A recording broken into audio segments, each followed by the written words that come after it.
What up, y'all? Welcome back to another exciting episode of Pics or It Didn't Happen. I am Fats King. I am joined, as always, by my brother, the Yeti. What's up, homie? What's going on, y'all? The internet has brought us great joys and, a lot of nonsense lately. And, I mean, Tommy Lee put his dong out there just so we could all remember how important he is and what a treasure that thing is. I want to say I grew up in the 90s. I seen the video. I didn't need a refresher course in Tommy Lee's dong. I did not actually see it. I know if you really want to, I'm sure there's plenty of people with screenshots. I made sure I did not actually see that. So okay, we're gonna keep talking about this for a second, but I gotta introduce the guest. We are joined by someone. He's a huge name in the scene. But on top of that, he was one of our first major guests. We are joined by none other than Pretxul Alu Black himself, the mad scientist behind Peb Customs and all the shit that falls under that. You want to say what's up, bro? Hey, thank you guys for having me on. I know it's been a long time, and I like it now that we're coming full circle back here again after we've put in mad work in the scene. Both of us, or all three of us, really fucking have. We really have, and I definitely want to talk about that. But I have to rewind back to this for a second. So people were pissed that it was taken down. Like people were getting tagged and they wanted to see the link and it was gone. They were mad that it was gone, and it's like, do y'all not have Pornhub? Do y'all not have the internet? If you want to see it, it's there. I mean, yeah, it's absolutely there. It's been there for forever. So. And I have one more little bit of nonsensicalness I want to get into before we get into the actual interview. Whoever was cool enough to send us the Fun Time Guys fucking little fucking wrestle pops or whatever they were, we didn't order those. We didn't pay for those. I don't know who did it. I don't know who's got a crush on us, but thank you, I guess. Yeah, I don't know where they came from. They just magically showed up addressed to here, and I have my set in the background up here, but they're still in plastic. I want mine. I'll get them eventually. Whatever. I even free gifts too. I even spoke to Whipstick and Eight Legs, and they said it was not them. So I don't fucking know. Again, whoever's got a crush on us, thank you, I guess. Which, if you got your hands on some of these sweet wrestling buddies of either the Fun Time Guys or Zool, the Bubble Boys themselves. Yeah, congratulations.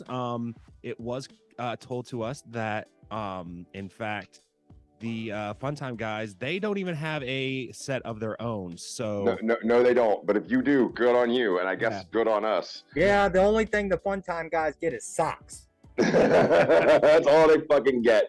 Fucking socks. Yeah, they definitely got. They may or may not have been molested. We can't speak to that. Buy the socks. Buy the fucking socks. But you said it, man. We have come very fucking far in this. When we first started talking, dude, you were still painting Skinners, and we was fucking dropping shit on Spotify. You know what I mean? Yep. Yeah, I feel like that we was both, planting our seeds there for what we was doing, and fast forward here to today, and you can really see how that seed has sprouted. Well, and that's something we can really talk about. The last time we actually talked about you was the last time we actually had you on the show was right around when you were releasing the purple Mausoleum Edition Dweller, and that just that right there was the real beginning, the foothold of how you kind of got into this. And I always wanted to know how did that even come about? The whole the Dweller in general. We can also talk about the Alley. We will, but I wanted to get that one out of the way first and foremost. Well, the Dweller come to be through the mind of Billy Obey at first. Bill wanted to do a new mask, and I had come up with the name of it, the actual Alley Dweller. But Tom Martino had actually sculpted the mask, and then he had sent me the original mold to it. And then from there, the rest is history. We done those early runs that were limited to 25. We done quite a few of them, and they all sold the fuck out every time. Your mask was one of those things where it was like if it was one of the Dwellers, it was known that if you didn't get on it right then and there, it was gone. If you thought it was going to be waiting for you in the morning, it was gone. If you thought you could get that shit in your cart and had the buttons pushed and it was gone, I was one of the poor son of a bitches had that happen to them. Yeah, those early dweller runs were crazy. Billy would put them up, and 25 would sell out within like a few minutes. They'd be gone. And like, what was that like for you? Because like that was like I was saying, that was like your first real big bite of fucking recognition in this scene. What did that feel like to have your shit just fly off the shelves, so to speak? It was amazing. To this day, I'm still kind of mind blown by it when I look back on it. But it was an amazing feeling, knowing that the community was enjoying my art at this point, and we was putting out a dope fucking product. It was amazing. For sure. One thing of that, what would you say? Because I know for us, when we first started doing everything, we had a plan, and this is what we're gonna do. Well, plans never work. I We're don't not think doing half any the of shit. that stuff. So, None of it. what would you say is sort of like the most surprising turn that this has all taken since the last time we talked? Well, when I first got into it, fellas, I was just gonna do just customs, custom repaints and things like that, and then it started morphing from there. I never seen myself doing big runs before. It's like, I just never seen that. And then once we started getting into it, it was like, well, there's a demand for these, so we need to do the runs. So, I've put out big runs of masks. I think that the most I've done is like 150 in one run. But to me, that was never part of the plan, is to put out big runs like that. I was just strictly going to stay customs, and then that evolved into doing the runs.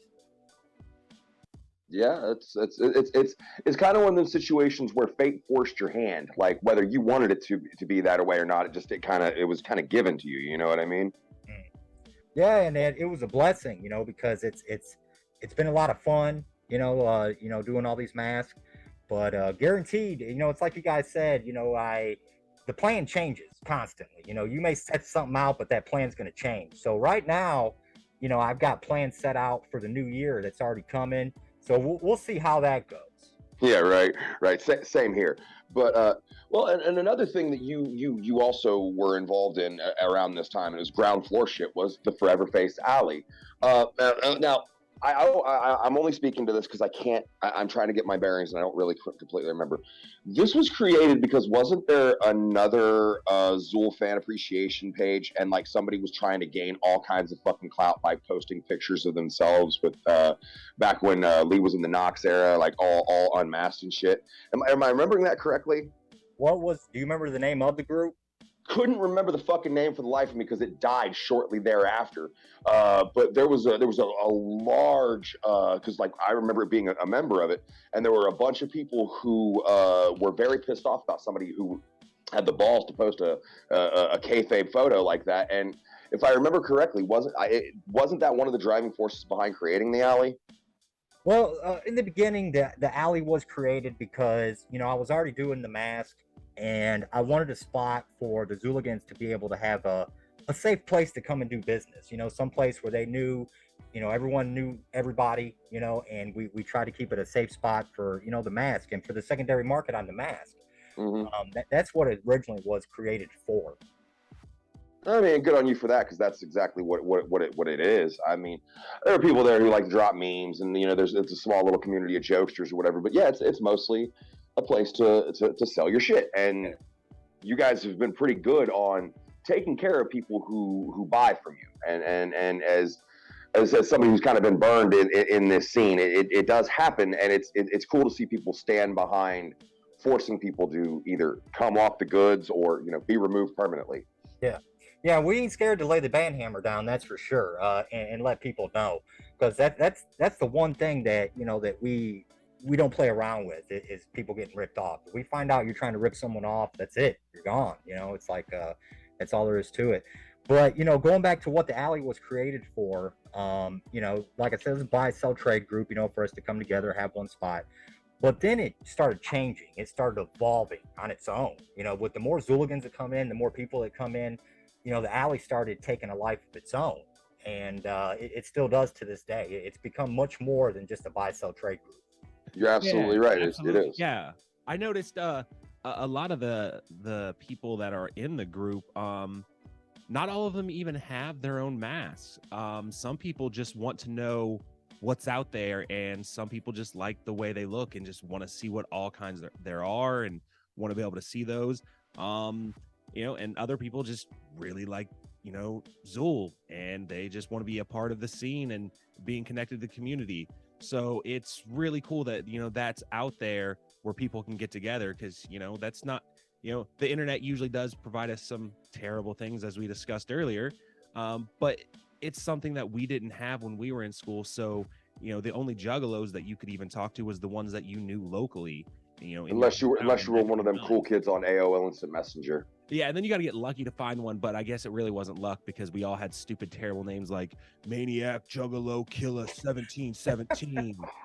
I got to tell you right now, that is the number one way to guarantee I won't accept your Facebook friend request is to tell me you studied at the Dark Carnival. Yeah, I'm lucky. My roots go back to the when Fago Lover Heaven first started, and right, and popped.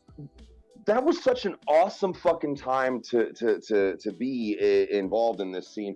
And I feel like we're all yearning for that level of camaraderie again. And we're getting pretty fucking close. In some places, not others. But I did want to thank you for having a hand in that. Because with the alley, this is one of the things. When you go to the gathering, and I'm not comparing the two, because they're not, you don't compare the two. But you don't know anybody but probably your most immediate homies, right? When the first camp I went to, I was already at least 2 years, 3 years friends deep with half of the fucking people that were there. You know what I mean? And that was because of the alley. So I just wanted to thank you for that. Hell yeah. And it's and that's what I love about it too, is that, like I said, that to me that's what it's evolved into, is the community of Zooligans who are on Facebook, that come together, and they know that they can come into the alley and just be Zooligans, and they can just be themselves, and that's the number one thing. Yeah. And I think the first real interaction you and I had face to face was Astro 3. That was when we were all in the parish video. It was one of the coolest fucking things I've ever done in my life. But I remember speaking to you outside of the hotel, and both of us just being like, it's only going to go up from here. It's only going to get bigger. And we were fucking right. You know what I mean? Yep. I can fondly remember at camp last year, Camp Zool 2, I think it was day 0. And the parking lot, the lights had just come out on the parking lot, the big floodlights. And so me and Mr. Eight Legs and the Black Knight Eric Rayleigh had hopped in the golf cart, or the side-by-side, and went out and checked everyone out there. And you was the first person I seen sitting out there, Fats. And it was like, it had such a gathering vibe to it. Like I ain't been to a gathering lately, but I went to my share of the early gatherings. Same. The parking lot party was just like, it was like, wow, this reminds me of an old school gathering almost. Well, there's a, I don't know, again, when you start comparing the two, you get to murky ground, but there's an intimacy because of how small we still are on this. Like, if it ever gets that big, that feeling will probably go away, but I don't think it will. And I think a lot of us old heads are going to do everything we can to keep it from becoming that bloated and gross. And I don't mean gatekeeping. That's not what I mean. I mean just understanding that we all understand that we're fucking adults, and there are levels to fucking what you can and can't get away with. Listen, right. Tim McGraw said it best. There's just a rule around a rule that you ought to know. All right. I don't want to know why you know that, but I know why you know that. Because it's 1990s, and well, Well, Fats, it's funny you speak on gatekeeping, because that word gets thrown around a lot. I've heard it in the alley. I've actually had it thrown at me before, where people are like, "Oh, you're gatekeeping the alley." And it's your fucking group. And you hit the nail on the head, Fats. And also Slasher Dave spoke on it on his Facebook page a few months back, where he said that if you have something you love, you're gonna gatekeep it. You're gonna watch and see who's within whatever you're gatekeeping. And to me, that's what it is. It's like, someone's got to watch and see what's going on within the community. And we're just lucky to have a good group of people. Especially at the top, with Billy O'Bay being the overseer, he sees all that goes on. So, it's like we become extension of him. You know what I'm saying? Well, and that's what he was that's what he was saying at Camp One. We all of us who were there, we are the bottom. We're the foundation, or the term he used was the nucleus. We're what's going to be grown off of, and we're the ones that have to keep the good example. You know what I mean? Well, people think that they want the whole anarchy and the freedom to do whatever and, to be free. And in theory, that's great. But if you don't have somebody that's sort of monitoring that, you end up with just nonsense like things being destroyed and vandalism. And then we can't come back to places and we get a bad rep. And, and that's something else. I cannot see anybody allowing half of the shit that happens at those places to happen at Terror Town. We've all built this kind of this respect and these roots with these fucking people. You know what I mean? Yeah. We're just adults now, and sometimes we got to yell at the kids. Hey, stop breaking shit. You can't do that. We want to come back next year, so keep it cool. But so. On top of the alley, and the beginning of the dwellers, you also started branching out into the field that we're in. You started doing Tuesday night tailgates. You've been doing that for a couple months now, right? Yep.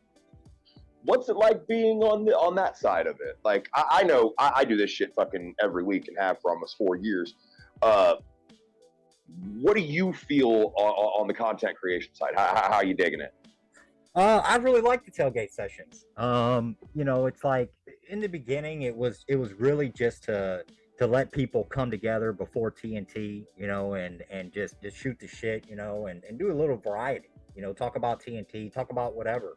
What's going to happen now is that, I'm moving into my new show with the Peps Paranormal, where it's going to be a show focused on just the paranormal.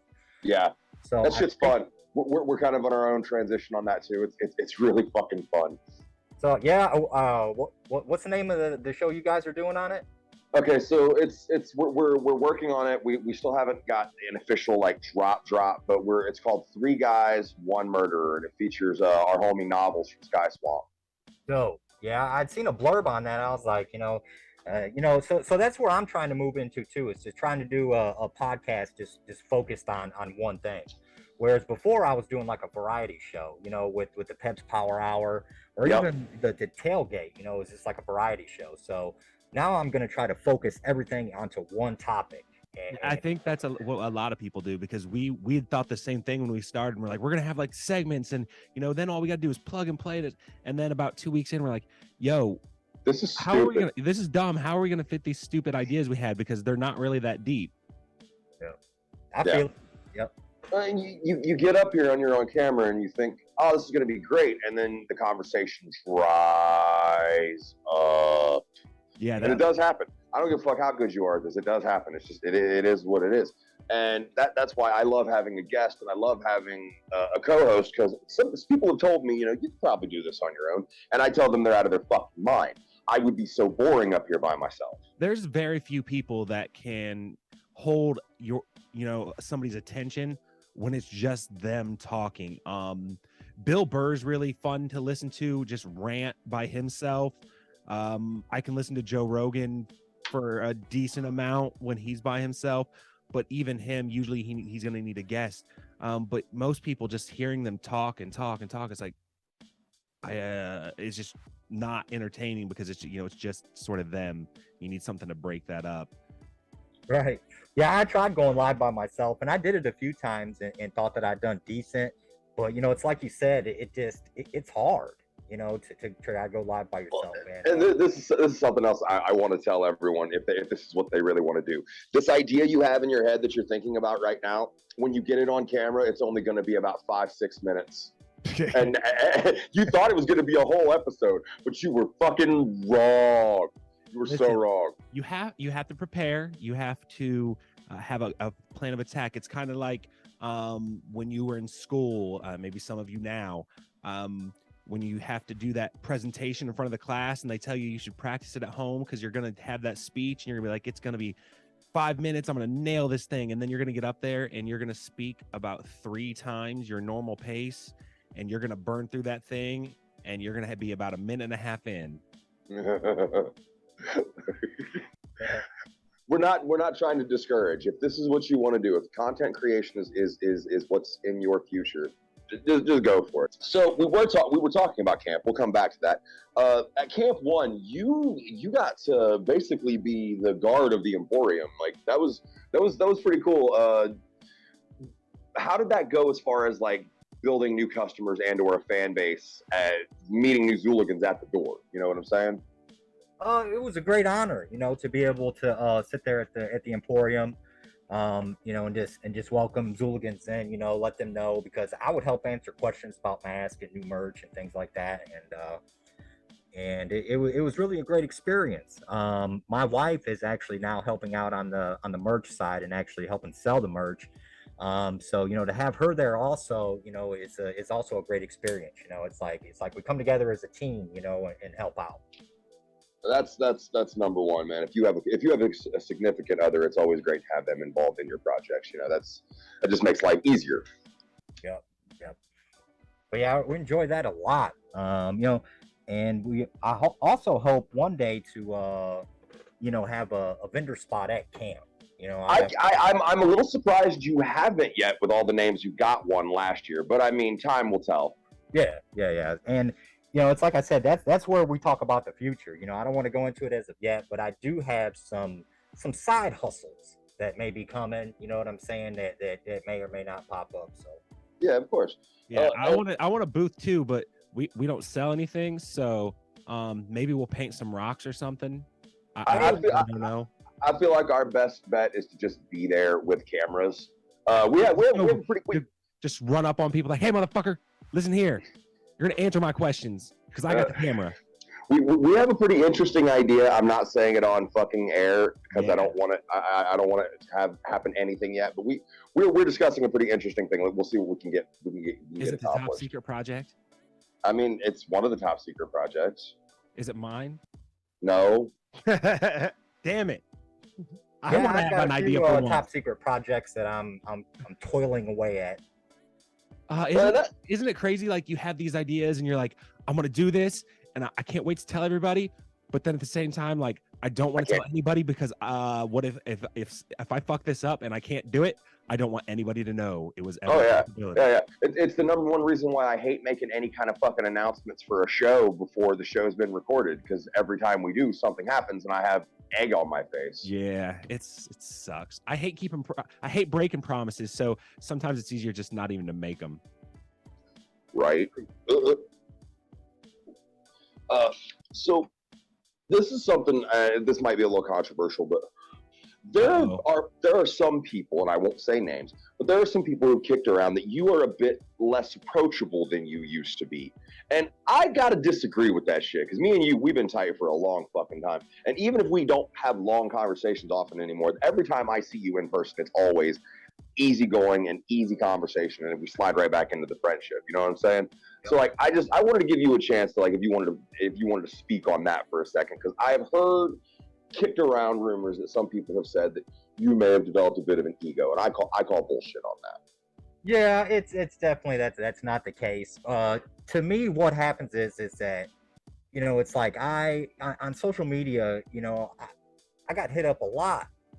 People hit me up wanting to do customs, wanting to do this, wanting to do that, and it just comes to a point sometimes where you got to focus on you, and what you're doing. In my case, it was the mask, and if people knew how much work went into these runs, and they would know why I'm not answering them. It's a whole hell of a lot of work that goes into putting out these runs. So honestly, that's what happened with me, is that it's not so much that, I just wasn't reaching out to everybody. I'd take like maybe once a week and try to go through my messages and hit people up. But the busier I would get, the less I would have time to reach out and do on social media.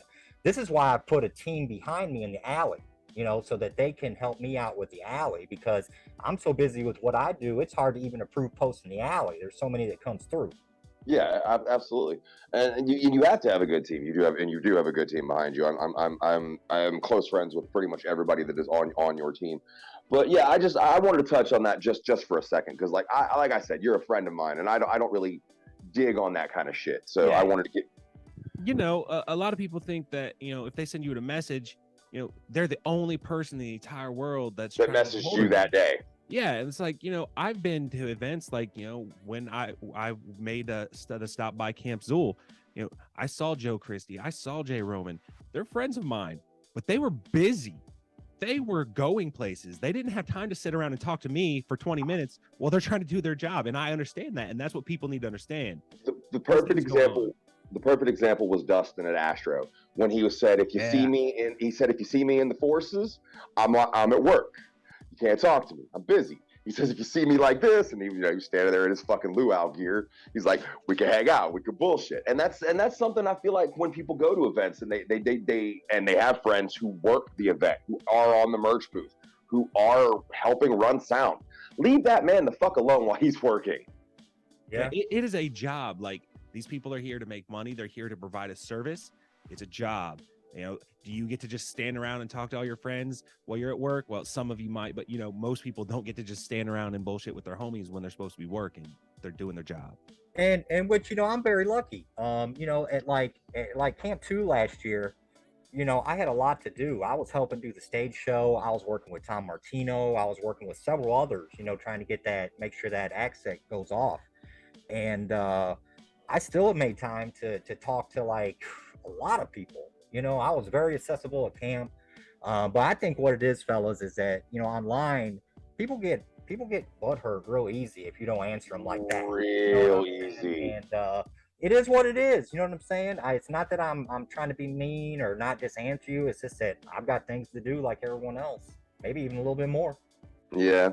So we were talking about the big runs that you've done, and the biggest run, I guess, would be the Halloween masks, and very, very, very good quality. And another thing I like about it is it's a horned mask that didn't cost someone $400. Right. Exactly. And I think that you guys, and I think that some of the masks that have been released by Zool themselves recently, and Phil Brick, I feel like you guys have decided that, like, yes, there are certain masks that deserve a certain amount of a price tag. There are, because of rarity and things like that. But there's this overcharging it's gotten gross, and nobody on the other side sees any of that kickback. It's just someone who thinks that since they have something, you know, don't lowball me, bro. I know what I got. You know what I mean? Right. Yeah, I feel that, you know, and what's good for the community is that we have experts within the alley.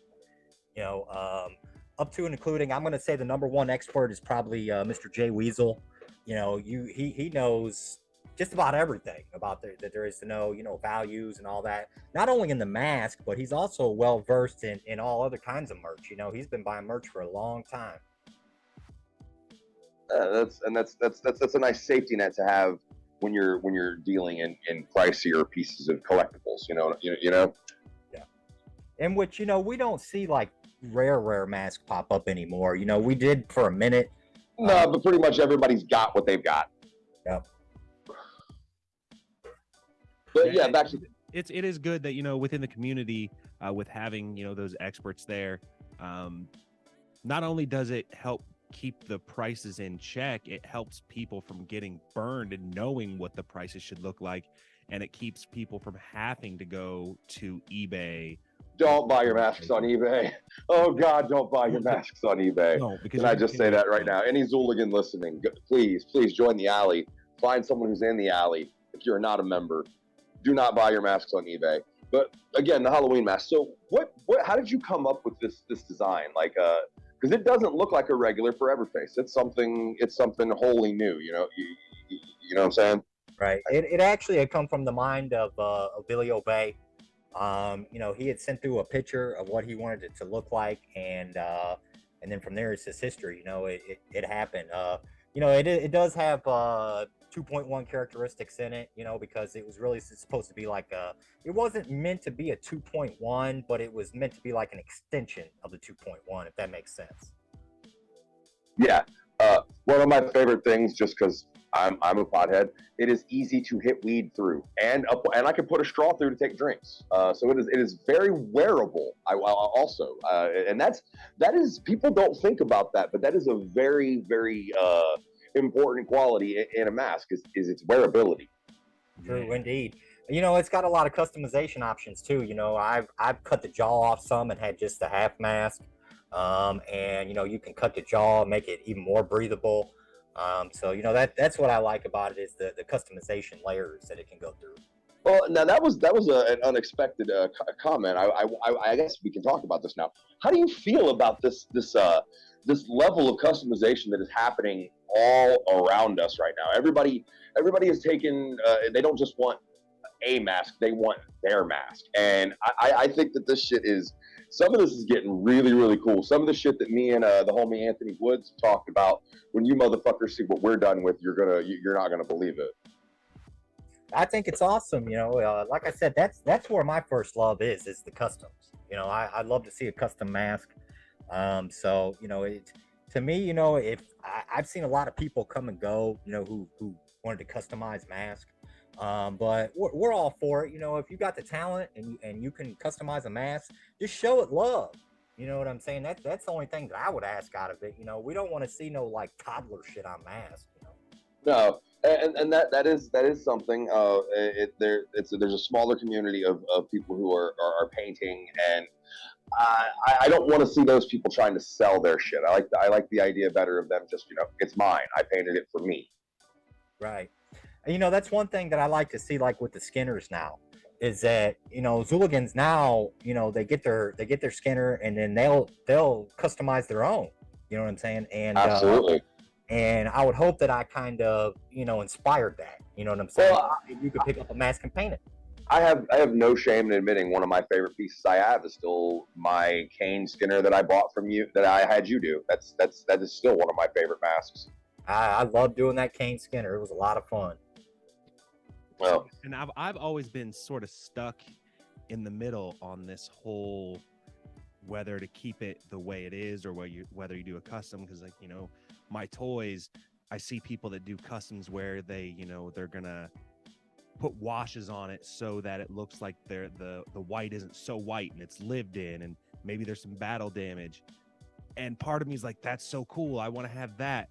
But the other part of me is like, no, it has to be perfect. You can't change it. It has to be the way it was created. That's something you have to take into consideration when you're just deciding to customize it. Will it look better when you're done? Well, right. And I'm sure, Paul, if you collect collectibles, action figures and things like that, you probably know is that the average collector, what they'll do is they'll buy 3 figures. Yeah. They'll buy yeah. one to customize and one to sell. Yeah, they're the bastards that make it impossible for me to find one. That is true. But those bastards exist in every collectability. In every collectible, those bastards exist. So you're not alone. Yeah, well, you know what the worst ones are? And this is those Walmart employees out there that are taking stuff and then hiding it till they can buy it so nobody can ever buy it. Those guys drive me nuts. Yeah, fuck them guys. Yeah. Fucking bastards. So we've seen the Bonehead Halloween. We've seen a couple repaints. Are you going to continue rolling with that for a little while, or is there something? I don't want to know what it looks like, but can we expect something new in the pipeline?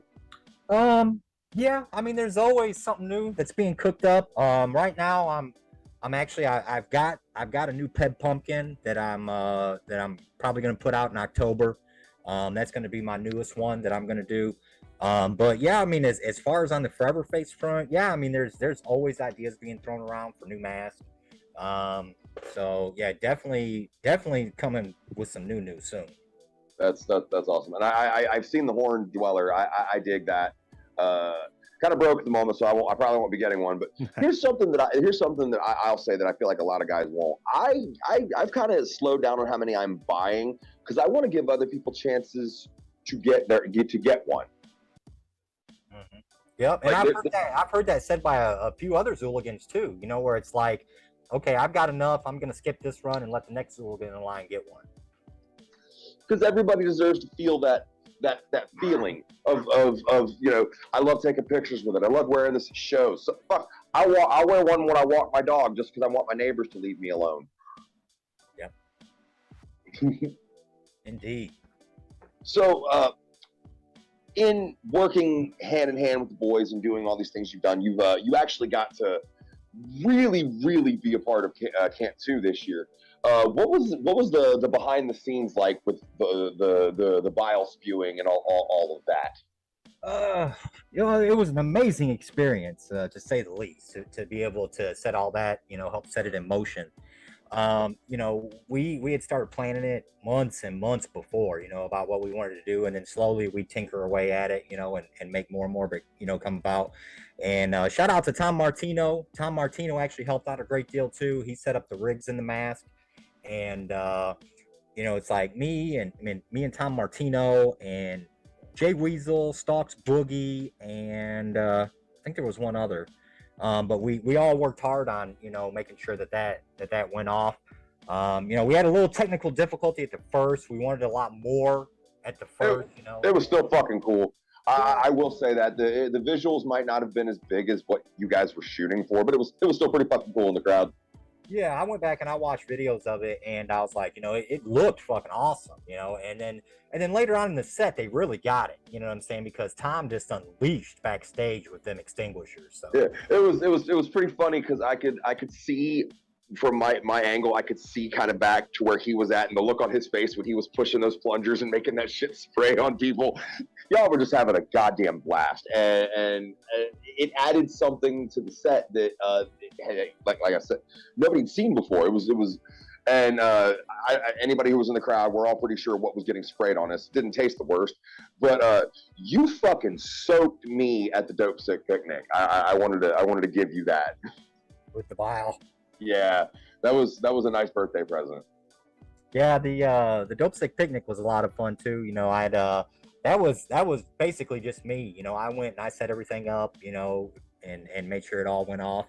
And you can look for a lot more of that, because that's something that I really enjoy doing, is bringing an element to the stage show. And that's something we talked about with SON, and we talked about with Cody Manson, and we talked about with a lot of artists. Is there's this feeling that standing on stage with a microphone isn't enough anymore. We have to really ratchet up the stage show in this shit if we want to keep it alive. The homie Big Dean, if he can get his fucking goal off just once, man, I cannot wait to see what he fucking puts on out there. Yeah, shout out to Dean. He's going to be on the tailgate this Tuesday, or he's going to try to. I know Dean's out there doing it big, and it's just like you said. It's like you have to bring something new to the table, and there's been bands before, such as Insane Clown Posse, who set the bar. You know what I'm saying, for a stage show. So it's like it's a point where it's like you have to bring something new. I feel like the only people who can get away with just standing and rapping anymore are like Twisted and Blaze. Mm-hmm. And that's just because they're that good. And they are the stage show. But like, if you're a new guy and you're on the up and come and you want people to really pay attention, you got to bring more than just dope rhymes, I guess. Yep. I tell you guys who an influence was of mine that I used to watch when I was younger was Gallagher. Yeah, I can definitely remember Gallagher. So are we going to see heads exploding like watermelons in the future at camp? Well, I'm just saying, I did have a big old zombie mallet constructed, so you never know. See, it's funny that you mentioned Gallagher, because I was literally over here thinking to myself, when you were talking about the bile and all the things that happened at these recent shows, it's like, I'm going to have to start bringing like large rolls of plastic with me when I go to shows, so that I don't end up with my equipment all covered in goo. I think that these are things that probably only be limited to like special events. I don't think this will happen to like every show, but hey, I could be wrong. I mean, I would assume so. Just if we're going to learn from history, as we should, making gigantic messes at shows is probably the bad idea, because man, it really pisses off venues, and then you can't book anything. Yeah, if you can't book them, you can't play them. You can't there's no doubt that some venues across America have been either destroyed, or they're going to be destroyed from the Fago. A lot of them old venues have wooden stages and wooden floors, and all that Fago just soaks in. Yep, and it's acid. Yeah. So I'm sure a lot of venues nowadays are like, no, they're probably looking back like, why did we do this? So another thing I want to talk about is you also you weren't just there, you were a major participant in the deathbed video. That was a pretty fucking cool video. I wanted to if you wanted to let us know how that played out, what the experience was for that, Oh, the deathbed video was a marvelous day indeed. It was kind of cold out, I believe. I'm trying to think of when we shot it, but it was still kind of cold. So I'm sitting back there in the back of the church, just basically freezing my ass off in a pair of little Necronomicron shorts and my t-shirt. And Tom was just unloading on me during that deathbed video. I mean, he had like 2 full extinguishers, and he just unloaded. I remember telling people that they call you Pretxul because your legs are pretzel sticks. You are so skinny. Yep. And oh no, I've actually I put on a little weight now. My legs are still skinny, but I put on a little weight in the gut because that's how it works. It's unescapable. Yep. But again, shout out to Tom Martino. He brought that deathbed video to life. He wrote the script for it, and we worked all day at it, getting it done. And also shout out to Brian Foster at We Are Media. He helped provide he done all the visuals for it. Brian's a fucking G. That dude is an amazing MC, even if he doesn't believe it, and he's a monster behind the camera. Yeah, he's a wealth of knowledge when it comes to this stuff. Yeah, and he would have made a great leader of a boy band if everything had lined up for him. So, Jesus Christ. So, the alley, it's you guys are always doing giveaways. You're always doing prizes and shit like that. And I really think that you guys are one of the more positive aspects of the underground scene, and just keep fucking doing what you're doing. I know you're going to, but like any previews when we'll see the next Rumble in the alley or any next big giveaway or anything? Yeah, the Rumble is definitely going to come back. I think it comes back around spring, maybe a little bit before spring. I do have a challenge or a small contest lined out for a giveaway on my new pet pumpkin that I'm going to put up probably in October. So yeah, I mean, we definitely we like to keep it going. We love to give back to the community. That reminds me. When we're talking about, I'm sorry to cut you off there, because of the timing here. Is there going to be an alley fantasy league this year? Yes, there is. If you'd like to join, hit up Jay Weasel on Facebook, and he'll get you set up. Oh, I love football. I can't wait, y'all. Oh, he's so happy. You and your Bengals. We're gonna be somebody. Finally. Sure thing. But this has been fucking awesome catching up with you, bro. You were one of my favorite people to talk to, and if they want to find you on social media and shit, where can they find you at? They can find me always in Forever Face Alley. I'm always hanging out in there, checking out what's going on. I have my Pebs FX Customs page on Facebook and on Instagram. So you can always find me there as well, or find me at a local show, because I do like to go to as many shows as I can. You can definitely find me at Night of the Zooligans this year, October 1st at the time. Oh, I can't fucking wait. Yeah. At the Thompson House. I mean, if you haven't been there, it's a pretty cool venue. It's spacious for being a smaller venue. Yeah. It's one of the major venues in this area. A lot of great shows happen there. You should definitely come out. Night of the Zooligans, October 1st, I believe. Yep. I'm bad with dates. Speaking of dates, September 23rd and 24th. This will be at Carl's Tavern, Nasty Bash, number 6. Yours truly will be hosting both nights. If you want to watch me act like an asshole on stage while I introduce bands, you can definitely come out to check out that. Hit up Nasty or Amber on their Facebook to find out how to get tickets. That will be a great fucking night. Come out and help a leprechaun celebrate his birthday. There you go. Yeah, man. we got to get you back on. This was we had a huge gap in between the when and now, and the amount of growth both of us have had in that time is it just speaks for itself, man. Thank you for coming out and kicking it with us, Pretxul, Alu Black. You are always a true. Thank you. Well, thank you guys, and also if I can plug my new podcast that's coming up. Absolutely. Peb's Paranormal Probes is coming August 17th. My first special guest, special co-host will be Sun. We're going to delve deep into the Skinwalker Ranch phenomena. And then from there, I'm going to try to do at least one show a month that's going to deep dive into the paranormal. So definitely check that out on my YouTube at Pretxul Elu Black. There you go, guys. Definitely check that out. That is the super deep dive because Skinwalker Ranch is extra creepy. So it really is. We've had that one.